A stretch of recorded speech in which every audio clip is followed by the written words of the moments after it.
Assalamualaikum warahmatullahi wabarakatuh. Halo sahabat intelijen.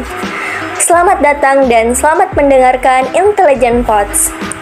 Kembali lagi bersama saya Vika yang akan menemani sahabat intelijen dalam beberapa menit ke depan. Wah, nggak terasa ya 2022 udah hampir selesai nih. So, gimana perjalanan kalian selama 1 tahun ini? Lebih banyak suka atau campur aduk nih guys? Nah, tahu nggak sih, saat ini lagi sedang marak loh di media sosial mengenai bijaknya kita menghadapi kesehatan mental. Dan pasti nggak jarang dari kita yang mungkin merasa mentalnya mudah down atau lagi pusing-pusingnya dalam menghadapi sesuatu. Tentu hal seperti kesehatan mental ini juga perlu loh untuk kita jaga agar nggak menghambat perkembangan diri kita dan tentunya nggak menghambat produktivitas kita dong. By the way nih, pasti ada kan dari kalian yang sering ngerasain dan nggak asing dengan kesehatan mental? So guys, menurut kalian kesehatan mental itu apa sih? Dan kalian udah tahu belum pentingnya menjaga kesehatan mental? Kalau masih bingung soal kesehatan mental ini, jangan khawatir. Soalnya kita udah bersama dengan salah satu bintang tamu kita hari ini yang bakalan mengulik mengenai kesehatan mental lebih jelas lagi. Sedikit perkenalan nih guys, bintang tamu kita ini bernama Bapak Kyonatan yang merupakan dosen Poltekkes. Halo Pak, sebelumnya kenalin saya Vika selaku host pada podcast kali ini. Nah Pak, gimana nih kabarnya hari ini? Wah, sangat baik kabarnya hari ini dan penuh sukacita, bahagia ya. Mudah-mudahan kalian juga demikian. Nah, boleh dong Pak kenalan dulu nih sama sahabat intelijen yang ada di rumah. Ya, boleh. Ya, nama saya Dr. Jonathan Ramba, SPD, SFT, Fisio, MSI. Saya mengajar di Prodi Fisioterapi, jurusan Fisioterapi Poltekkes Makassar. Yang mulai dari tahun 1990 sampai sekarang. Ya. Nah Pak, seperti yang udah aku sampaikan di awal tadi, kita akan ngebahas sedikit nih soal gimana sih ngejaga kesehatan mental di era sekarang ini. Yang pasti nggak jarang nih dari kita juga sering ngerasa mentalnya mudah down dan tentu hal ini bisa menghambat produktivitas kita. Nah dari Bapak sendiri, pernah nggak ngerasain mentalnya lagi down?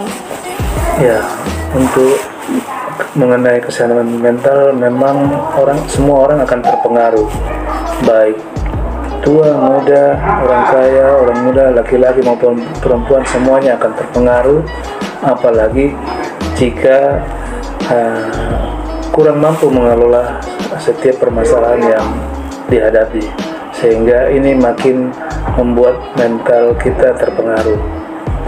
Ya, saya kira demikian. Ya, jadi kesehatan mental ini memang sangat penting ya Pak untuk dijaga. Nah, menurut Bapak gimana nih pentingnya kesehatan mental di era sekarang? Nah, kesehatan mental ini bisa kita jaga dari pikiran positif kita sendiri, sehingga setiap perkataan negatif dari teman, dari lawan bicara kita tidak terganggu, tidak terpengaruh oleh hal yang negatif itu, sehingga kita tetap menjaga itu kesehatan mental kita. Dan juga sebenarnya penyakit juga bisa mempengaruhi kesehatan mental. Oleh karena itu harus jaga kondisi juga, istirahat, tidur harus cukup ya, makanan harus cukup, sehingga semuanya bisa mendukung untuk menjaga kesehatan mental ini dengan baik. Juga dengan olahraga ya, olahraga yang cukup. Jangan sampai kita apalagi mahasiswa ya, saya pikir mahasiswa banyak gerak ya, sehingga memang untuk olahraga mungkin agak kurang dipikirkan, tapi yang jelas kalau memang kurang gerak harus berolahraga. Ya, saya kira itu ya. Jadi terus nih Pak, bagaimana menurutnya Bapak mengenai orang yang ketika melakukan sesuatu hal tersebut kurang memiliki kepercayaan diri dan mudah terhasut dengan omongan-omongan orang lain sehingga hal ini membuat mental down dan gitu Pak? Ya, untuk kepercayaan diri sebenarnya setiap orang bisa menakar kemampuan-kemampuannya. Orang ketika menakar dirinya kurang, maka dia akan menjadi kurang percaya diri. Oleh karena itu, masa muda ini harus diisi dengan hal-hal yang positif supaya hal yang positif ini bisa menjadi modal untuk membangun kepercayaan diri. Nah, juga kita kadang-kadang terpengaruh dengan kata-kata negatif orang yang mungkin itu sebenarnya hanya untuk kritikan yang tidak membangun atau mau menjatuhkan. Padahal sebenarnya kita punya kemampuan yang lebih, tetapi kita tidak mau menggali kemampuan lebih itu. Justru terpengaruh dengan kata-kata yang negatif itu, sehingga kita jadi down menghadapi segala sesuatunya. Oleh karena itu, harus tanamkan dalam diri bahwa apa yang Anda lakukan itulah yang Anda pertanggungjawabkan, itulah yang menjadi modal kita untuk percaya diri, saya kira. Nah, teman-teman di rumah, jadi kita tuh harus ngejaga nih kepercayaan diri kita untuk bisa menampilkan sesuatu yang maksimal. Nah, kemudian selain dari kurangnya kepercayaan diri dalam melakukan suatu hal, apakah ada hal-hal yang dapat menjadi pemicu terjadinya kesehatan mental pada seseorang, Pak? Ada. Ya, kadang-kadang dari segi body image, dari segi cara menyelesaikan masalah, itu juga kadang-kadang mempengaruhi mental kita sehingga jadi down. Contoh dari body image. Dari body image kita merasa ada yang kurang. Misalnya kita agak kurus dan mungkin pendek sehingga kita merasa canggung untuk bergaul dengan orang lain. Padahal sebenarnya kita diciptakan punya kelebihan masing-masing. Ada kelebihan kita yang mungkin kita belum gali, dan itulah yang harus ditonjolkan, itu yang harus ditampilkan sehingga rasa percaya diri kita itu bisa meningkat. Toh kalau memang ada rasa minder yang seperti ini, maka usahakan bergaul dengan orang-orang yang berpikiran positif supaya Anda bisa menjaga kesehatan mental dengan baik. Saya kira itu. Ya Pak, dan sekarang kan sedang marak itu toxic productivity atau racun berkodok produktif. Nah, juga dapat menjadi salah satu pemicu kesehatan mental pada seseorang, di mana di era saat ini tidak sedikit orang yang ingin selalu berlebihan, ingin dianggap produktif dan melakukan produktivitas yang berlebihan tanpa memikirkan kesehatan fisik atau mental mereka sendiri. Nah, bagaimana pendapat Bapak mengenai hal tersebut? Ya, ini memang untuk toksik produktivitas ini memang terselubung dalam diri kita. Kadang-kadang kita tidak mengetahui bahwa apa yang kita lakukan itu sebenarnya tidak produktif, walaupun kita melaksanakan itu dalam kegiatan-kegiatan rutin, ya, tapi tidak menyadari bahwa itu adalah racun produktivitas.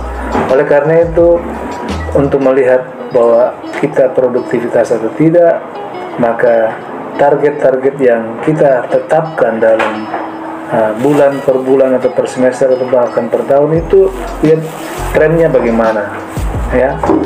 Nah, sehingga rutinitas yang sebenarnya ada yang tidak harus kita lakukan, kita harus singkirkan untuk kita ganti dengan kegiatan-kegiatan lain. Misalnya saja untuk mahasiswa, ya, bilang belajar, ya, di kampus dari pagi sampai sore. Tapi sampai sore itu apa sih yang dilakukan? Apakah belajar semua itu? Tidak, kan? Yep. Oleh karena itu, seleksi di situ. Apa yang bisa menghambat produktivitas, apa yang memang memicu untuk peningkatan produktivitas itu.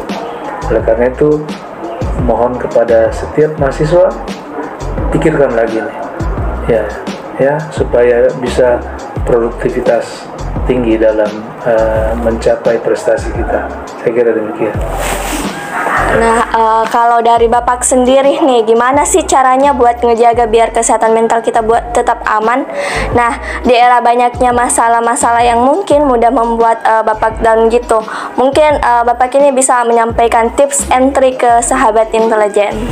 Ya, sebenarnya untuk tips kesehatan mental setiap orang itu variasi berbeda, dan setiap orang itu enjoy yang mana itu tergantung masing-masing. Sebab kalau kita tetapkan satu hal, mungkin kita enjoy, tetapi untuk orang lain tidak enjoy. Oleh karena itu, lakukanlah dengan sesuai dengan keadaan kita. Bekerja, kemudian berdoa dan melakukan hobi. Ini yang luar biasa, ya. Kalau kita sudah bekerja, berdoa, ya, dan melakukan hobi, ini akan menjaga kesehatan mental kita. Di samping itu, rutinitas ini disertai dengan pola makan yang baik, pola tidur yang baik, ya, menjaga kesehatan supaya tidak sakit, karena kalau orang sakit pasti mempengaruhi kesehatan mentalnya. Saya kira itu, ya. Wah, gitu ya Pak. Nah, terakhir nih Pak, bagaimana harapan Bapak kepada sahabat intelijen yang masih ngedengerin podcastnya kita? Mungkin jawaban Bapak bisa membantu sahabat intelijen untuk tidak mudah terbelenggu dari mental yang mudah down begitu Pak. Ya, supaya Anda bisa merasakan mental yang baik sesuai dengan kondisi keadaan Anda, maka lakukanlah sesuai kemampuan, jangan dipaksakan. Ya, kalau Anda belajar di kampus itu dari jam 8 sampai jam 4, itu kan ada masa-masa istirahat. Masa istirahat Anda bisa bergaul dengan teman-teman, mengisi dengan cengkerama, tawa, canda. Itu juga menjaga kesehatan mental. Dibanding kalau Anda memang belajar terus sampai jam 4 itu, walaupun jam istirahat tetap belajar, itu sangat mempengaruhi keadaan fisik Anda dan keadaan mental Anda. Oleh karena itu harus diatur. Nah, pengaturannya ini tergantung individu, yang mana yang dia senangi, yang mana dia sukai. Ada yang mengatur waktu itu mulai dari bangun sampai tidur malam, mengatur waktunya, rutinitas seperti itu. Tapi itu kan bisa membosankan, tidak ada variasi, dan itu bisa menyebabkan juga ada gangguan mental. Oleh karena itu, lakukan sesuai dengan keadaan Anda masing-masing, tidak dipaksakan gitu, ya. Saya kira demikian. Jadi gitu ya Pak. Nah, itu nih teman-teman, jadi kalian harus banget nih merhatiin kesehatan mental kalian. Harus banget nih gunain waktu istirahat dengan hal-hal yang positif, dengan cara bercengkrama dengan sesama, agar pola pikir kita itu bisa lebih terbuka lagi, jangan monoton dengan hal-hal yang itu-itu saja. Wah, nggak terasa nih kita udah di penghujung podcast kita kali ini. Udah banyak banget dong pelajaran yang sahabat intelijen bisa ambil dari penyampaian Bapak Yonatan selaku bintang tamu kita kali ini tentunya.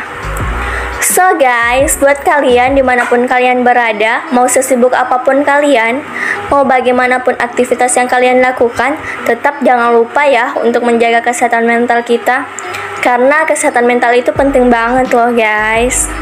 Sampai ketemu lagi sahabat intelijen di podcast edisi selanjutnya. See you.